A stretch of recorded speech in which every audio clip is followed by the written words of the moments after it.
अस्सलाम वालेकुम। कैसे हैं आप सब? अल्लाह आपको सेहत दे, तंदुरुस्ती दे, खुश रखे, आपकी तमाम मुश्किलात हल फरमाए।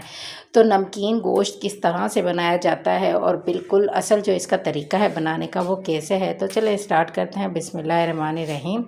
इसके लिए लिया है मैंने तकरीबन 1.5-2 किलो गोश्त है। ये मेरा बीफ का गोश्त है और इसमें मैंने तकरीबन पानी डाल दिया है 1 जग भर के।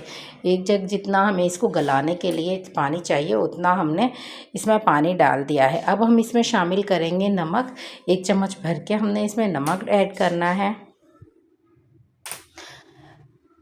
1 से 1.5 चम्मच, आपको जितना हस्बे ज़ायक़ा आपको नमक अच्छा लगे उतना आप डाल सकते हैं। और ये 1 ही चम्मच मैंने काली मिर्च डाल दी है पिसी हुई। ये मैंने घर में पीस कर रखी थी, वो मैंने डाली है। और 4 से 5 चम्मच मैंने इसमें ऑयल डाल दिया है।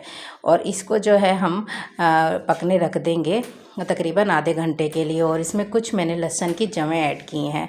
आधे घंटे के लिए हम इसको पकने रख देंगे। फ़िलहाल हम इसको बीच में चेक करेंगे फिर। तो ये देखें, आधे घंटे बाद हमने जब इसको चेक किया तो इसमें इतना तकरीबन पानी है और ये कुछ हद तक गल चुका है।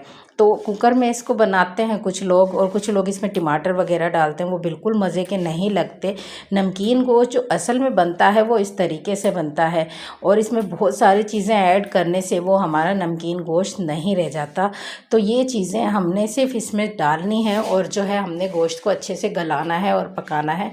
अच्छे से इसकी भुनाई करनी है जब तक कि इसका जो थोड़ा सा ऑयल है जो इसके अंदर मौजूद होता है, देखें हमने इसमें ऑयल नहीं डाला है, इसके जो अंदर मौजूद था, जो चर्बी थी थोड़ी बहुत, उसका ऑयल इसके ऊपर आ गया है और ये अच्छे से गल गया है। बहुत अच्छे से हमारा जो गोश्त है वो तकरीबन आधा घंटा और पक के पूरे 1 घंटे में हमारा जो है गोश्त अच्छे से पक कर रेडी हो गया है। बहुत सारी चीज़ें इसमें डालने की कोई ज़रूरत नहीं है, बस ये 2-3 चीज़ें शामिल करें और मज़ेदार नमकीन गोश्त खाएँ। जो असल वाला नमकीन गोश्त है वो इस तरह से बनता है। तो अगर आपको रेसिपी पसंद आई हो तो प्लीज़ चैनल को सब्सक्राइब कीजिएगा। जिन्होंने कर दिया है उनका बहुत शुक्रिया, और जिन्होंने नहीं किया है प्लीज़ चैनल को सब्सक्राइब कर दें।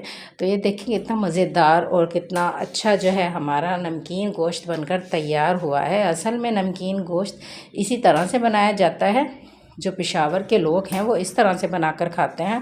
कुछ लोग इसमें टमाटर और बहुत सारी चीज़ें प्याज वगैरह ऐड कर देते हैं, तो वो हमारा नमकीन गोश्त नहीं रहता।